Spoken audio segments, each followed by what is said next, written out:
With the English Pokemon market being so crazy, everything's expensive, hard to find product, it's only natural that people are going to start looking to other languages.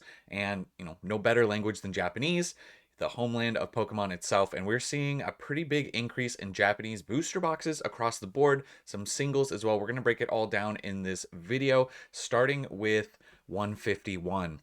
Now, Japanese 151 has had quite some big price swings since it's released. It's been as high as over $200, and it came back down to like in the high 40s. And now we're seeing the boxes at over $150 for a Japanese 151 booster box, up 58% and continuing to climb in the past 3 months alone. Now, the English stuff is being so it's like just because it's so expensive, right? It only makes sense that people are going to go, if you want to rip packs, you're going to want to go to the next best thing. Japanese, if you're not really familiar, the print quality is absolutely stunning. The boxes are more affordable. MSRP on a Japanese booster box is around like 38 US dollars ish, give or take, for the currency exchange. So usually the boxes are a lot more affordable. They do print very heavily for certain sets. They're not afraid to print sets into the ground. And we're starting to see like some of the older Scarlet and Violet sets really start to climb in value. You can see right here, obviously, 3 months ago this was sub $100, and now we're seeing 150. If we zoom out right here, uh, you know, TCG Player hasn't had these booster boxes listed for enough to get like the full year of price data, but $88 up to 150 essentially is what we're looking at. Because they just added Japanese to its own section, back here in October. So we don't have a full 1 year chart to look off of, but that's okay. We can still kind of get a vibe of where things have been since pretty much since October, right? So also some singles that have been moving as well when it comes to 151. We're going to talk about a ton of sets, so don't worry. Charizard, obviously the chase card of the set. This one's up 43% from 140 up to over $200 now. And I thought this was interesting because you could see obviously supply starting to get low here. Only 15 copies of this card currently available on TCG Player. So supply starting to dry up for the Charizard, and the price, it's still a little ways off, but it's starting to creep up against the English Charizard, which I thought was interesting as well. You can see here's the English Charizard. This one's been on a little bit of a decline lately, right? It is still $250, $50 more expensive, right? In English, traditionally more expensive. There's always exceptions to the rule where there's some Japanese stuff that's more expensive and vice versa, right? But as a rule, English more expensive across the board. And the English Charizard down 10% in the past month, obviously coming down a bit. So I just thought that was interesting to see the comparison where the Japanese one right here, it's still up even on the past month, but it's kind of just like leveled off around $200 in the past few like weeks. So we'll see where this one, ends up at. I would expect, as these box prices, the Japanese 151 box prices continue to rise, we might see this hold and maybe rise a little bit more. I don't know if it's going to get to the English prices. I'm not saying that, but something that I caught my eye that was very interesting. And then you have the Zapdos, which is arguably my favorite card of the set. And this one, it's shot up almost 40% in the past 3 months, from $43 up to around 60, right? And you can see it's pretty much held 60 since about February. Now, this one is the one that's very interesting as well, because look at the English price, $62. So it's like right there, neck and neck, and that's something we really don't see very often. There's usually a disparity between the two. So very stunning quality. Also, to these, if you haven't really collected Japanese cards, these scans or pictures on TCG Player on eBay, usually they don't do it justice. The Japanese cards do look way better. Now, obviously it's in a different language. If you're looking to play the TCG, that's going to be a problem reading it. But if you're just looking to collect the art, I think it's a great way to collect, especially in today's market. There's also other languages available. There's Korean and like simplified Chinese and Indonesian. There's tons of other languages that are more affordable if you're looking just to be able to rip some packs and stuff. So I think that's a good fun option as well. So yeah, it's a few of the cards, neck and neck, and Japanese boxes performing really well. Then I wanted to talk about this Detective Pikachu promo that's been shooting up like really big, 96%. I think this is an absolutely stunning, beautiful promo. Love this a lot. It's riding on the Growlithe, up 96% in the past 3 months, going from a $31 card up to around 62. So pretty much just doubling in price on the Detective Pikachu. Stunning card. I really love it. You can see here on the TCG player, it only goes back to October, but yeah, the low was 30 and we're at 62. So absolutely stunning card. A nice Japanese promo. Just had to give it some credit. And obviously, 106% growth is the total growth on TCG player since they launched the Japanese charts there. Really nice card. So I really like this one. Then I wanted to talk about, we're going to talk about the newest sets, and then we're going to go back and talk about some of the older sets and just kind of do a little bit of comparison. So what we're seeing with the newer sets out the gate, Battle Partners, which is our English Journey Together, very high upon release. You can see 114, and you can see it falling, around $80 currently. So we'll see how far this falls. It could be interesting to see because it's Thursday, March 27th, as of this recording. So the official release for Journey Together actually isn't until tomorrow. And if availability is really dry and people aren't able to get a lot of Journey Together product, maybe we'll see this bottom out and then start to climb potentially. So that's an interesting thing. But you can see the newer sets, because they will print these, and they've announced that they're reprinting some of the newer sets like the Terrastal Festival as well. More additional print runs. So we'll see where they end up. Usually for the Japanese sets, you want to give them a little bit more time before they start to rise in price. So the new set's coming down right now, obviously, falling quite a bit, down 30% off of this high of 114. And then this is kind of where some of the singles are at, just so you can get a little bit of a gauge. Once again, kind of tough to tell just because it's so new, but Lily's Clefairy at 276, Iona's Belly Bowl at 120, Salamence at 40, Zoroark here at 75. Articuno, a really nice card. If you want to pick up a really nice copy, you can pick up a Japanese copy for $10. The Whale Lord, another nice illustration rare at $7. So you can kind of get a little bit of a vibe. A lot more affordable, especially for the illustration rares. They're art rares in Japanese. Sorry, I wish they just called them the same thing. But you can get a little bit of a vibe for the set. Then the latest set, half of the latest set, Heatwave Arena, finally coming down in price as well. These were very expensive out the gate, $134, dropping nearly 17%, all the way down to 110. Most recent sale at 102, 100. So we'll see where this one probably going to continue to drop. Maybe back to the Battle Partners price range. We'll see. Obviously, most of the hype, I think, around this set is going to be focused around the Team Rocket side.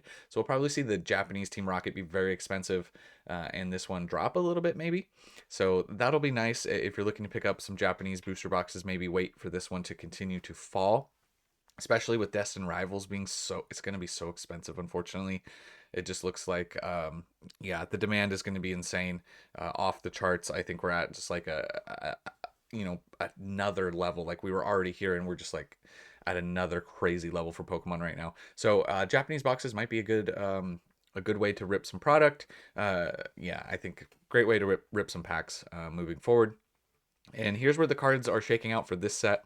Cynthia's Garchomp 310, Ethan's Ho-Oh 217. We're not going to pull up the charts here because I just feel like it's still too early to look at the chase cards here. Ethan's Adventure, extremely nice card. I really like this one a lot. $85. Typhlosion at 32. You can get a nice art rare here, the Rapidash at $7. So a lot more affordable cards overall. Misty Psyduck is holding kind of around 40 for an art rare, so that's nice to see. Some good value there. So yeah, that's what we're seeing with the newer sets. Then we'll go back. It's still a new set, but a little bit more time has passed. Terrastal Festival continuing to climb up 40%. At around 115 a box is what we're seeing for Terrastal. From 81 in December, it's just been chugging all the way up to, it came down a little bit. It was at 118. It's come down just a little bit. If we zoom out right here, you can see these were 85 back in December, and looks like the low was 81 on TCG Player. You can see the most sales there too, at the $81 mark. But yeah, it's just continued to climb on the Terrastal, and we did just get an announcement of a reprint for Terrastal Festival and some of the other newer sets. So we'll see how that affects that. Maybe that's part of this blip right here. It seems like the Japanese moves with the announcement of the reprint and not with the actual reprint as much. It kind of varies. It's an interesting little bit of a different market there when it comes to Japanese. So Terrastal, moving really good right now too as well. With prismatic being expensive makes sense. So yeah, over $100 per booster box. Super fun set to open if you're not familiar in Japanese, because you get one guaranteed special art rare, which is a special illustration rare equivalent per box. So this is very fun to open if you're wanting to get that itch of ripping Terrestrial. Even at this price range, it's still comparatively to the English side. So keep that in mind. Then we have the Umbreon. I wanted just to touch on the chase card just for a second here.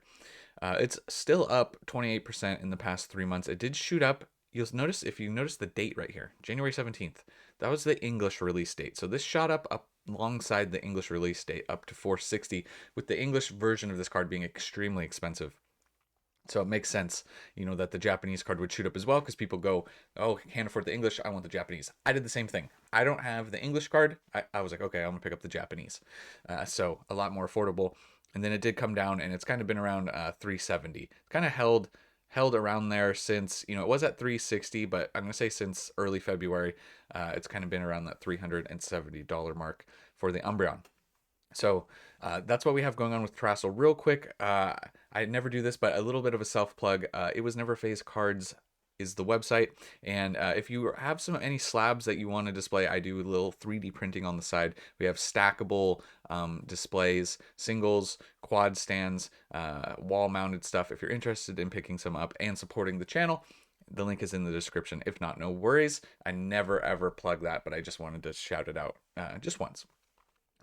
Supercharged Electric Breaker, still kind of a newer set, right? This is only half of our Surging Sparks, and this is probably the better half with the Pikachu, right?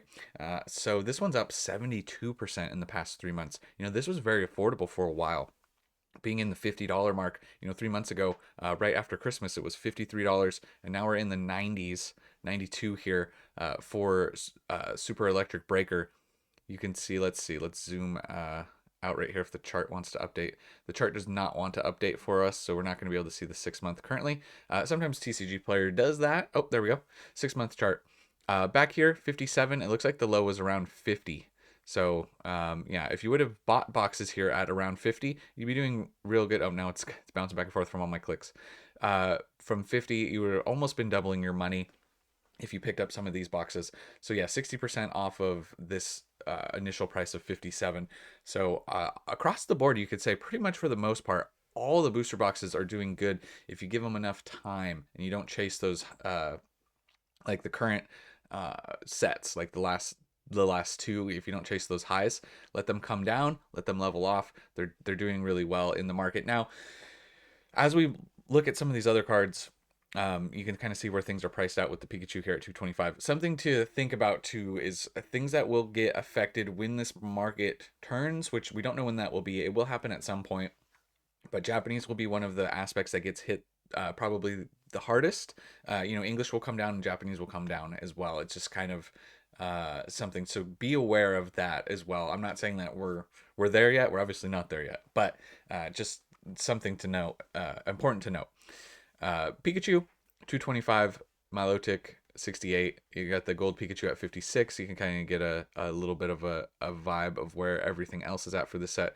Once again, Cerulege and Magneton, really nice ARs. You can get them for $6 and $3, like $3-4. So affordable way to get some nice cards as well. Next up, Paradise Dragona, which is, I would say, probably the lesser of the two comparatively, and obviously off of price, but it's still up 58%. You can see from around 40 up into the 70s. So Paradise Dragona starting to move up as well. Like I said, this is pretty much happening across the board with Japanese. And it's not, it's kind of fun to talk about Japanese. So much of the channel we talk about English, and it's nice to talk about this. Right now, we're going to go back and talk about some older sets too, like Triplet Beat. So Triplet Beat, is our Paldea Evolved, right? 80% in the past 3 months, from a $46 box up into the 80s again. Once again, we're seeing like around $90 sales, a lot on the last solds. So this is starting to move up. Obviously the Magikarp being the chase here from the set, but you can see pretty massive percentage wise gains on Triplet Beat. And now we'll zoom out a little bit and see $50. It looks like the low was around 45, which is, once again, that's not that much above like the Japanese MSRP. So this was actually a really great buying point, very affordable back here around 45. So that would have been a very good pickup time for this set. Not knowing that things were going to still boom to this level. So it is hard to know that, but very interesting. Yeah, that's a cheap price, especially considering a lot of people are going to want to chase this card, the Magikarp. In Japanese, it's come up quite a bit as well. From 48 up to 75. It has come down a little bit off of 75 down to around 68. But most recent sales right back around that 75 mark. So it's probably going to level off there. Lower quantity available. If we zoom out right here, we can take a look. Sorry, TCG Player is running a little bit slow today. We'll see if this chart updates. But lowest listeds right now are actually around 77, 78, you can see. And then they start to go up into the 80s. But this was yeah, 37 was the low, up to 75 on the Magikarp. Then we have Shiny Treasure, another high class box. You can see the different booster box types. The skinnier boxes are the high class, which is like specialty set. Super fun to open. Usually you get a lot of hits and everything. That's why like the Trastle Festival is super great. $68 on this one. It's up 42% from 48 to 68. Okay. And then we have, if you want to chase the Mew, right? This is the set that has the Bubble Mew. The Bubble Mew doing really well. Once again, this is another English to Japanese comparison where the English card is falling and the Japanese card is rising. This one's up 61% from 120 up to just under 200, and it's kind of held in the 190s since February. So for about a month, it's been around $190 for the Japanese Mew, and the English Mew has come down recently in the past month, down almost 8%. You can see on the 3-month chart, it's still up, right? It's still up 30%, right? It did go from 265 up to over 400, and now it's come down quite a bit. So percentage-wise, it's still doing good, but it's just getting hit dollar-wise, from 420 down to 350, 340 is, quite the drop, but still doing really well after that explosive growth, right? You always obviously have to take everything into perspective, because if you zoom out, if the chart ever updates, you'll see that this card is doing really well overall. And we do have the 1-year chart. We have more time to look at here on this card if it ever updates. So, but let's see. Lowest listed while that updates around 325, 330, and 340 is the lowest listed. All right, we're not going to be able to pull this up right now, and that is A-OK. We'll come back to that if it loads. Ruler of the Black Flame, which is the Obsidian Flames variant, up 36%. So like I said, the older set's just kind of still chugging up from 54 up to 76 just in the past 3 months alone. So across the board, and I don't think you really have to worry about these sets getting, hopefully, in the Japanese side getting printed as much. Some of the older sets, they're going to probably focus on the newer, more popular sets.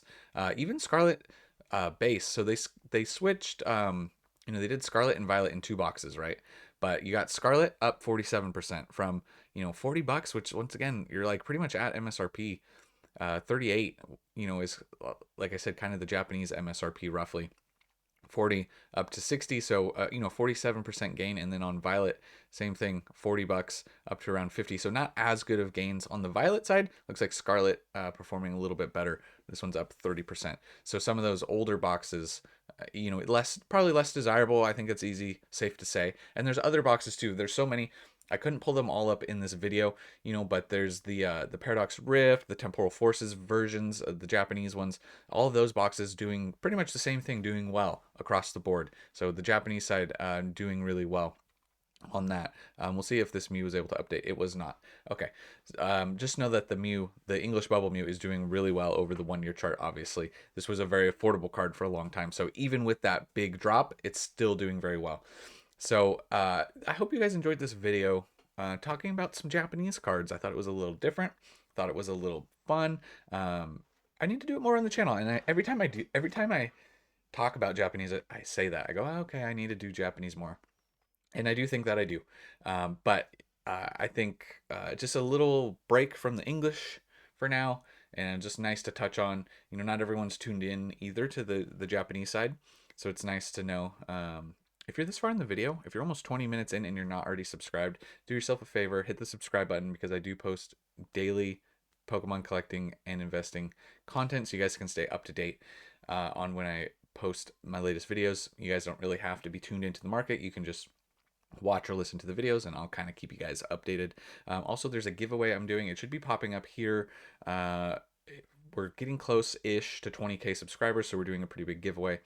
The biggest giveaway I've ever done, trying to give back to the community as a big thank you for you guys' support. So, yeah, that's all I have for this one, guys. Hope you guys enjoyed the Japanese cards. But yeah, thank you so much for watching. I'll catch you guys in the next one. And remember, it was never a phase.